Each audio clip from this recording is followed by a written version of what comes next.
Bem-vindo ao canal escatológico. A pior cegueira que pode existir é a cegueira espiritual. Porque, por mais que o sol brilhe, um cego não consegue enxergar.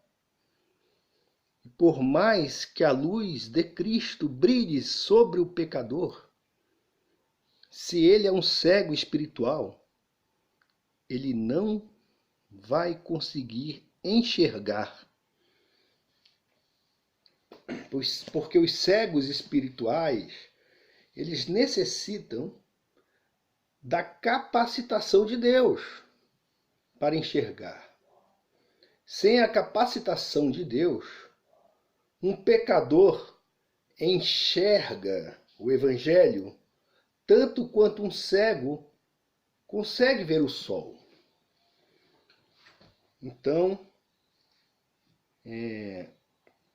nesta série de vídeos, eu desejo fazer breves estudos a respeito de doutrinas antibíblicas. E é bem claro isso. Vamos mostrar que elas não compactuam com as Escrituras e que são doutrinas espúrias. Mas, mesmo assim, muitos não conseguem discernir o certo do errado. São como aquelas pessoas lá de Nínive, para as quais o profeta Jonas pregou. Não sabiam discernir a direita da esquerda, nem o certo do errado. Estavam cegas, mas precisavam ouvir a palavra do Evangelho, a palavra de Deus, a palavra da salvação. Porque Deus mesmo queria abrir os olhos daqueles cegos. Então sabemos que a pregação do Evangelho é algo muito difícil. Porque Satanás, que é o Deus deste mundo, ele cega as pessoas das mais variadas maneiras. E uma das principais é a utilização da religião, dos dogmas religiosos, ou pseudo-religiosos, que dominam a mente do homem. Então, dogmas contrários à doutrina bíblica, às verdades bíblicas, mas que mesmo assim conseguem dominar e dirigir a vida dessas pessoas. Então você pode mostrar, falar, e se Deus não abrir o entendimento dessas pessoas, então nada vai acontecer. Elas não serão libertas, mas elas podem ouvir. De repente, estou aqui plantando a semente para que outro regue e para que no futuro, longe, um futuro distante ou breve, não importa. O tempo é de Deus. Para que no tempo de Deus, essa plantinha frutifique. Deus abre o olho os olhos espirituais daqueles que estão enganados, daqueles que são servos do pecado, servos das doutrinas antibíblicas, servos de um falso evangelho que não glorifica a Cristo somente, mas glorifica outros deuses, né?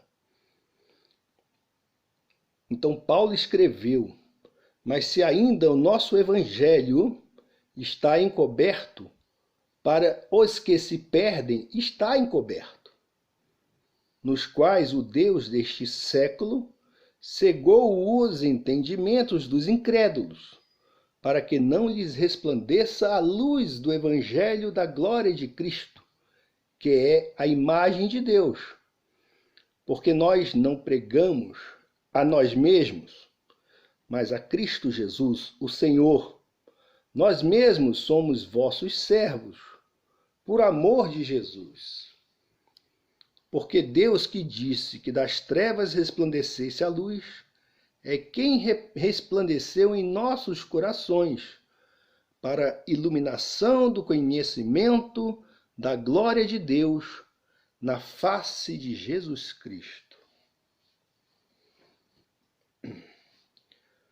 Então, quero começar essa série falando a respeito das doutrinas romanas. Iremos aqui desenvolver apenas 8 pontos que demonstram, né, as incongruências de Roma e a sua desobediência para com a palavra de Deus. Vamos mostrar. Muitos ficarão, talvez, furiosos. Né? Muitos tentarão não serem confrontados com a verdade. Ou se permitirem essa confrontação, irão em um primeiro momento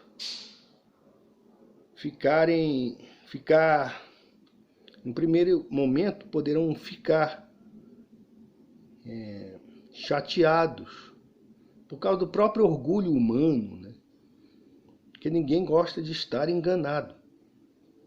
Então, talvez essas pessoas irão racionalizar, procurar alguma desculpa para abraçarem a tradição e deixarem de lado a palavra de Deus. Porque sabemos que ninguém neste mundo pode ter maior autoridade do que as Escrituras. Então, o primeiro ponto que eu irei tocar aqui é a respeito daquilo que Roma fala ou afirma que existe, que é a autoridade papal. Então, Roma ensina que o Papa é infalível e que sua autoridade é superior às Escrituras. É superior às Escrituras sagradas, superior à Bíblia. Mas nós sabemos que ninguém, repito, neste mundo, pode ter maior autoridade do que as Escrituras sagradas. Entretanto, Roma, a Igreja Romana, diz a respeito do Papa o seguinte: o Pontífice Romano, quando fala ex cátedra, que é no exercício do seu ofício como pastor e mestre de todos os cristãos, ele define uma doutrina de fé ou moral a ser observada por toda a Igreja, por razão da divina assistência prometida a ele no bendito Pedro, possuído daquela infalibilidade, e, consequentemente, tais definições do Pontífice Romano são irrevogáveis. Entretanto, a história nega tanto a sucessão apostólica como a infalibilidade papal. Os papas têm escrito uma história de contradições a respeito de assuntos importantes. O Papa Adriano II, que dirigiu a Igreja Romana de 867 a 872, disse que o casamento civil era válido. O Papa Pio VII, 1800 a 1823, declarou que era inválido. Uma contradição, né? Está aí um exemplo de infalibilidade. O Papa Eugênio IV condenou Joana d'Arc a ser queimada como bruxa e herege, mas foi ela beatificada pelo Papa Pio X em 1909 e canonizada pelo Papa Benedito IV em 1919. Como pode um Papa dito infalível, ou seja, alguém que nunca falha, condenar uma santa à morte como bruxa e herege? Pense, meu amigo. Pense. Todos estes papas legítimos e supostamente infalíveis, né, fizeram esse tipo de coisa. O mais interessante é que alguns papas negaram a própria infalibilidade papal. Papa Virgílio, Papa Clemente IV, Papa Adriano VI, Papa Paulo IV, Papa Inocêncio III e Papa Gregório I, que repudiou o título de bispo universal, dizendo que era profano, supersticioso, soberbo e inventado pelo primeiro apóstata. Aqui ele disse bem certo. Bem certo. Pense, meu amigo. O próprio apóstolo Pedro, chamado pela Igreja Romana como o primeiro Papa, de quem todos os papas se dizem sucessores, deveria ter sido tão infalível quanto esses se consideram. Mas a Bíblia diz, então Paulo relata em Gálatas, um evento, um episódio que ocorreu entre ele e o apóstolo Pedro, dito primeiro Papa para os romanos. Quando, porém, Pedro veio a Antioquia, resisti-lhe face a face, porque se tornara repreensível. E o que a Bíblia fala sobre esse tema? Somente a palavra de Deus é infalível e não volta vazia. Ela é tão poderosa e sagrada que o próprio Deus se coloca abaixo dela. No Salmo 138:2, Salmo 138:2, podemos ler: Pois engrandeceste a tua palavra acima de todo o teu nome. Não é incrível isso?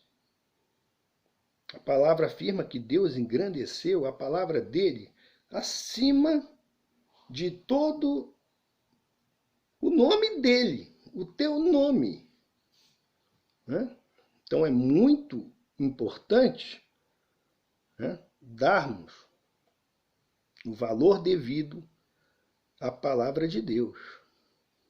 Nenhum homem, por mais santo que seja, pode estar acima da palavra de Deus. A Bíblia nos diz que os mandamentos de Deus têm o poder de abençoar e de amaldiçoar o homem, dependendo da atitude do seu coração. A bênção quando cumprirdes os mandamentos do Senhor vosso Deus. A maldição se não cumprirdes os mandamentos e vos desviardes para seguirdes outros deuses. Então Deus, né? Mas acontece que nós temos os olhos abertos pelo Espírito de Deus por causa da misericórdia dele. Porque Deus não é obrigado a salvar ninguém. É apenas a misericórdia dele que, dentre tantos, ele escolheu alguns. Escolheu Paulo para sofrer pelo Evangelho. escolheu aqueles 12, né?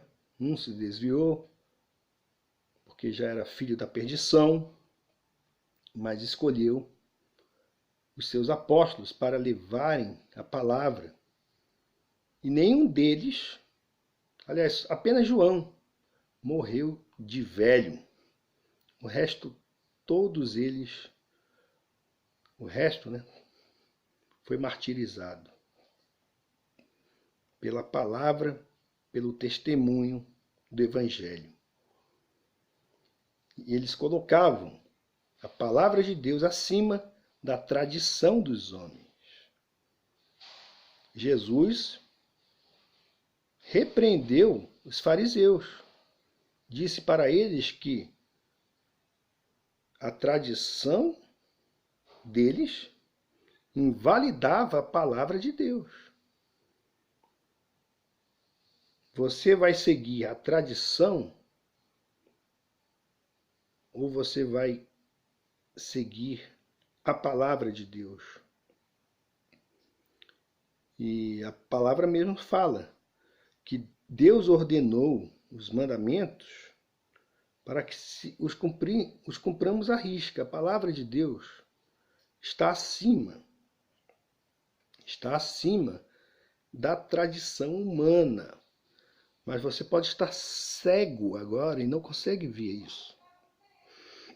Então, por mais que a gente coloque referências aqui, né, você vai ler, e aí você vai lá na nota de rodapé, lá do doutrinador da tua religião, e você coloca essa pessoa acima de Deus, mesmo que ele fale um despautério, um absurdo contra a própria palavra de Deus. É porque, meu amigo, você está cego. É a cegueira espiritual. Ao invés de você dar valor à palavra, você dá valor à tradição humana. Então anote aí, Mateus 26:64, Efésios 1:22-23, Salmos 89, 30-32, Salmos 119, 172, 1 Reis 18:18 e 1ª Epístola de João 2:3. Então, outra doutrina que vai de encontro à palavra de Deus, vai contra a palavra de Deus, né? É a doutrina que Roma ensina que Maria, mãe de Jesus, é mediadora e intercessora dos homens para com Deus, e que foi assunta, e que subiu aos céus. Foi assunta aos céus. Né? Isso a palavra de Deus nunca falou isso. Né? Então, tradições, falsas tradições, né? Mentiras, e essa doutrina de que Maria subiu aos céus, ela surgiu em 1950. Tá?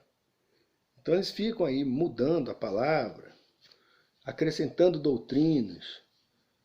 E o povo que não conhece as Escrituras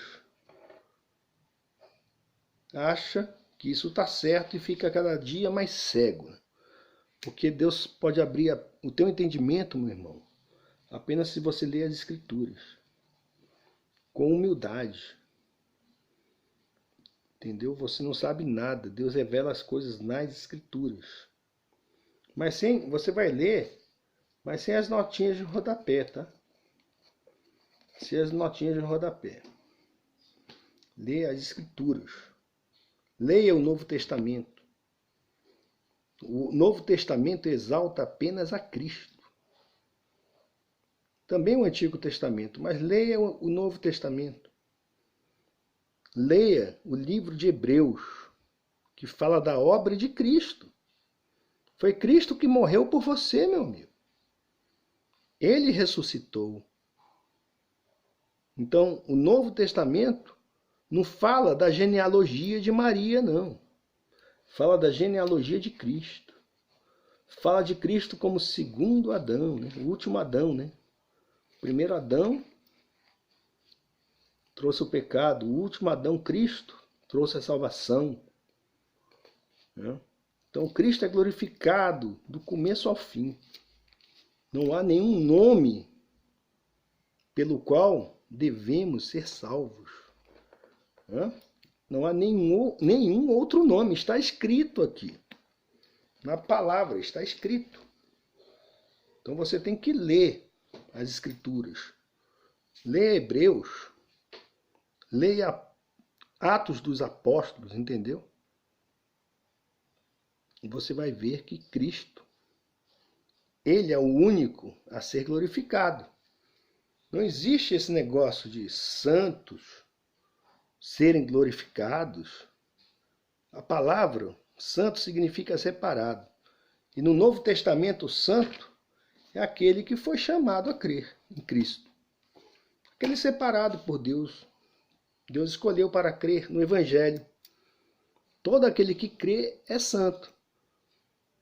Paulo dirige as suas epístolas aos santos que vivem, e santos são aqueles que estão vivos, né? Santos que vivem em Éfeso. Aos santos que vivem em Coríntios. Aos santos, aos separados por Deus.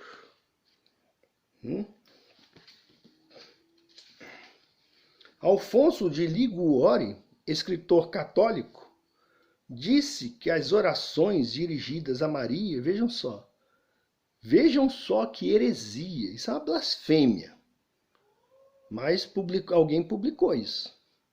Alfonso de Liguori, escritor católico, disse que as orações dirigidas a Maria são mais eficientes do que as orações dirigidas a Jesus. Ele foi canonizado, esse sujeito foi canonizado como um santo papa pelo Papa Gregório XIV em 1839 e declarado doutor da Igreja Católica pelo Papa Pio IV.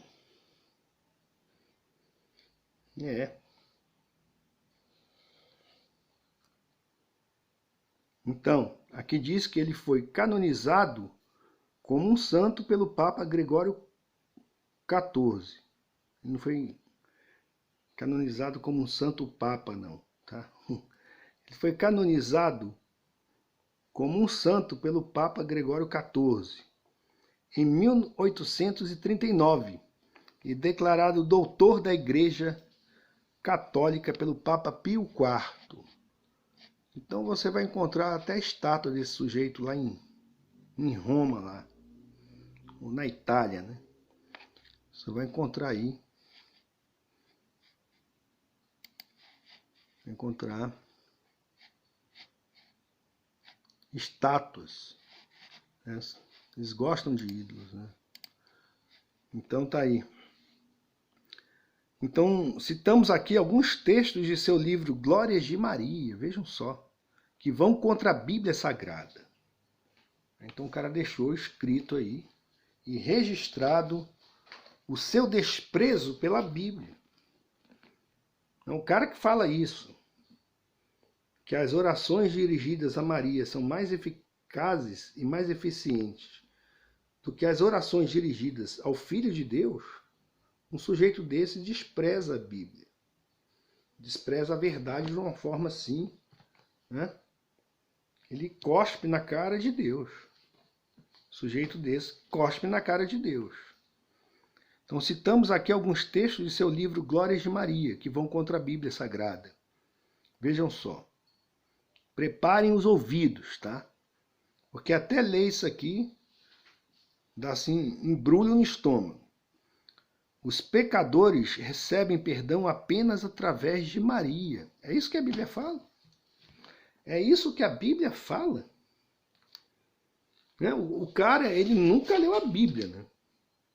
Ou se leu, odiou cada pedacinho. Né? Se ele leu as Escrituras, esse cara odiou cada pedacinho. Porque ele estava cego espiritualmente, era um cego, um verdadeiro cego espiritual. Então a luz aqui brilhava tão forte que, né, mas ele não conseguia ver a luz. Né? Jesus fala. Jesus fala assim: aquele que me odeia também odeia ao meu Pai. O cara falar isso aqui, ele está odiando a obra de Cristo. Está aqui. Se entre eles eu não tivesse feito tais obras, as quais nenhum outro homem fez, eles não teriam pecado. Mas agora tanto viram quanto odiaram, tanto a mim como ao meu Pai. Mas isso aconteceu para que se cumpra a palavra que está escrita na sua lei. Eles me odiaram sem motivo.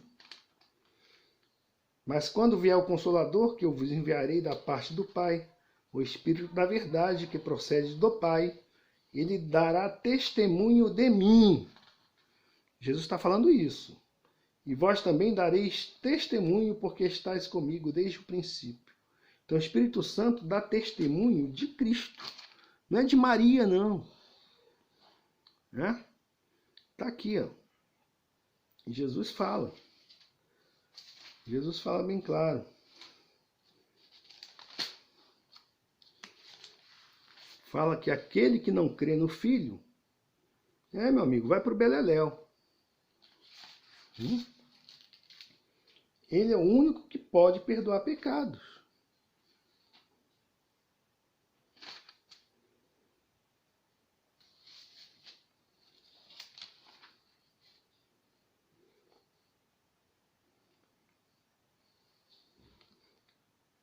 Fala assim: quem é de Deus, escuta as palavras de Deus.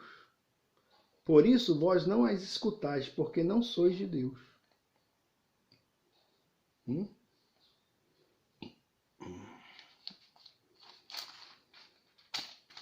E ele fala mais: se vós não creres que eu sou, que ele é Deus, morrereis em vossos pecados.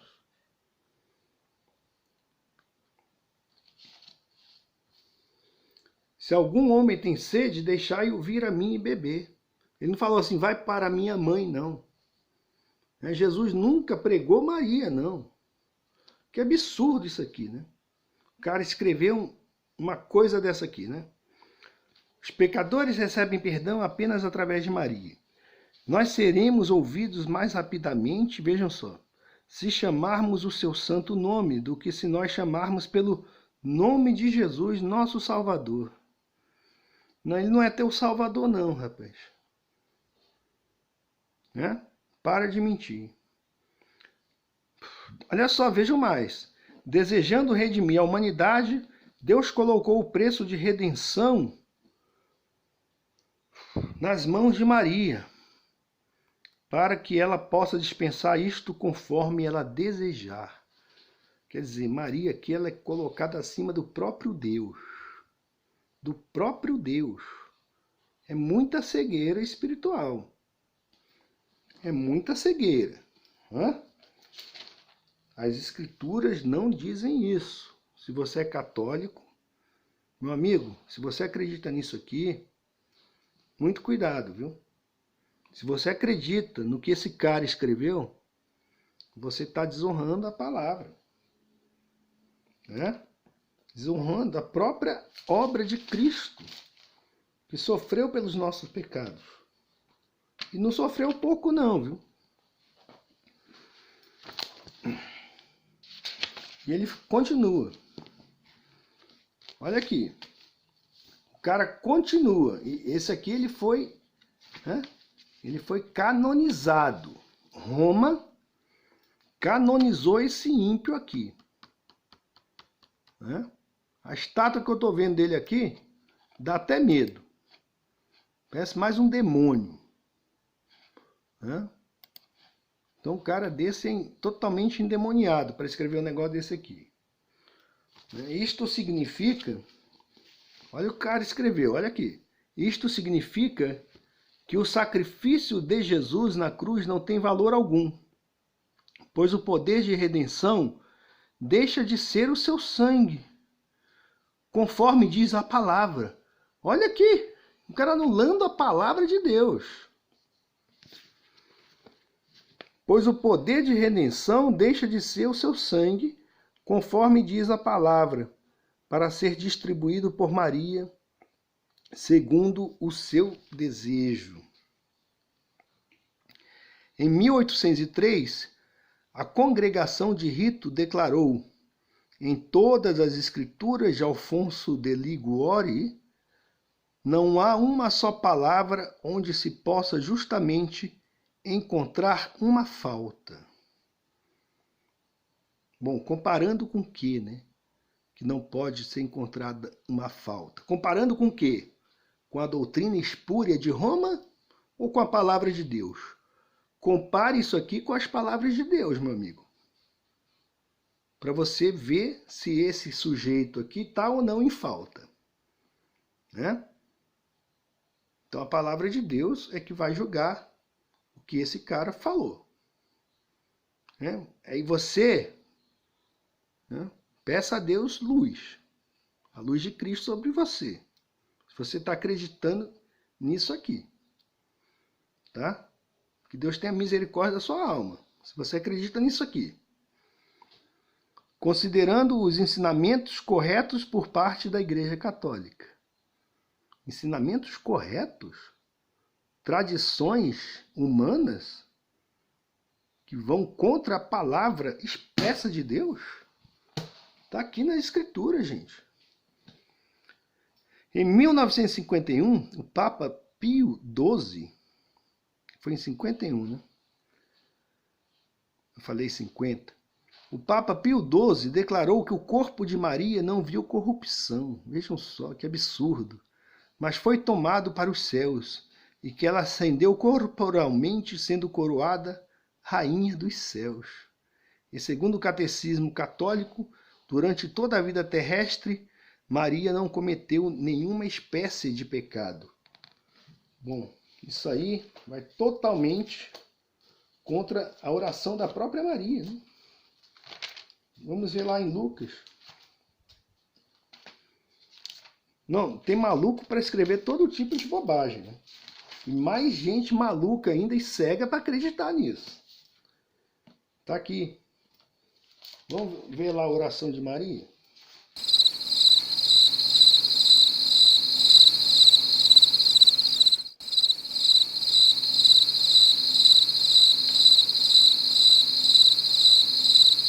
Vamos ver aqui.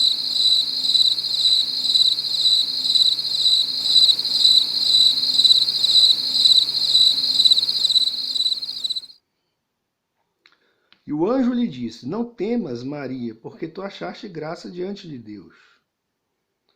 Aí vai aqui. E disse Maria: eis aqui a serva do Senhor. Faça-se em mim segundo a tua palavra.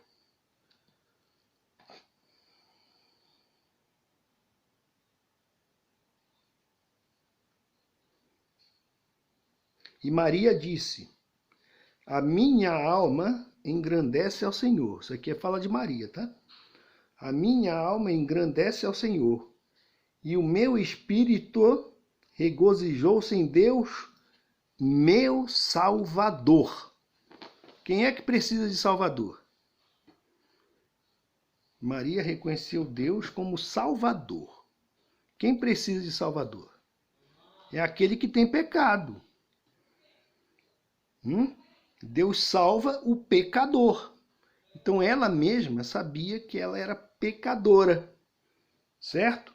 Então é outra bobagem, mentira, um ataque frontal contra a verdade da palavra de Deus, tá bom?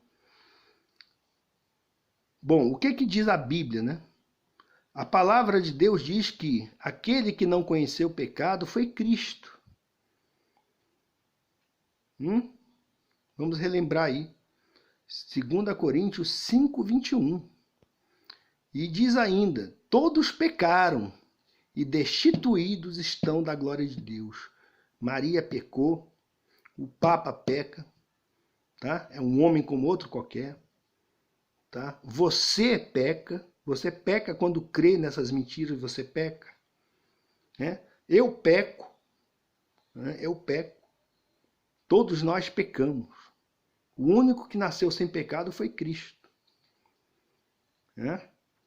Então todos pecaram e destituídos estão da glória de Deus. O homem já nasce destituído da glória de Deus. Romanos 3:23. O único intercessor entre o homem e Deus é Jesus. Há um só mediador entre Deus e os homens, Cristo Jesus. 1 Timóteo 2:5. Como Maria pode ser mediadora se ela também precisava do sacrifício de Jesus para a remissão de seus pecados? Já que todos, ela também, né, está incluída aí, nesse todos. Já que todos, sem exceção, pecaram. O mediador é o que adquire o direito mediante o preço de seu sacrifício para se colocar entre ambas partes, fazendo a ligação entre elas. Todo o que nasce da carne é pecador. Então Maria também o era, pois possuía a natureza adâmica e carecia ser feita nova criatura em Cristo. Simples assim. Entendeu? Simples assim.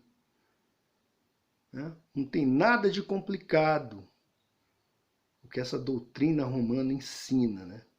Esses meandros, essa burocracia, né, que eles criaram para o pecador chegar até Deus, a não ser que seja, né, mediante a cátedra desses caras.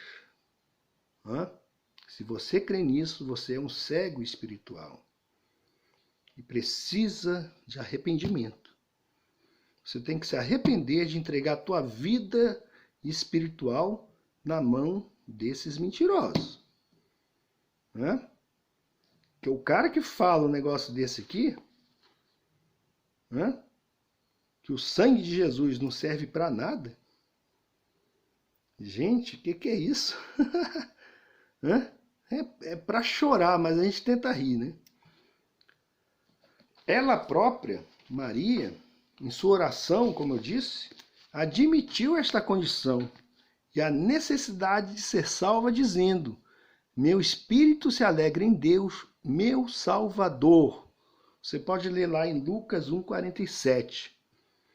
Com relação à sua assunção, que ela subiu aos céus, né? A Bíblia diz o seguinte, em João 3,13. A Bíblia, tá bom? Ninguém subiu aos céus. Se liga, meu irmão. Ninguém subiu aos céus, a não ser aquele que desceu dos céus, o Filho do Homem que está nos céus. João 3,13. Então vamos deixar aqui algumas referências. E aí continuaremos em outro vídeo, né? Para não nos estendermos muito. Lucas 11, 27 a 28, Mateus 12, 46 a 50, Mateus 13, 55 a 56, Mateus 1, 25, Romanos 8, 34, Hebreus 7, 22 a 25, 1 Timóteo 2, 5, Hebreus 12, 24.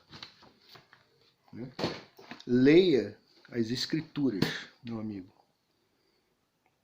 Que Deus abra sempre os nossos olhos espirituais. Fica a dica.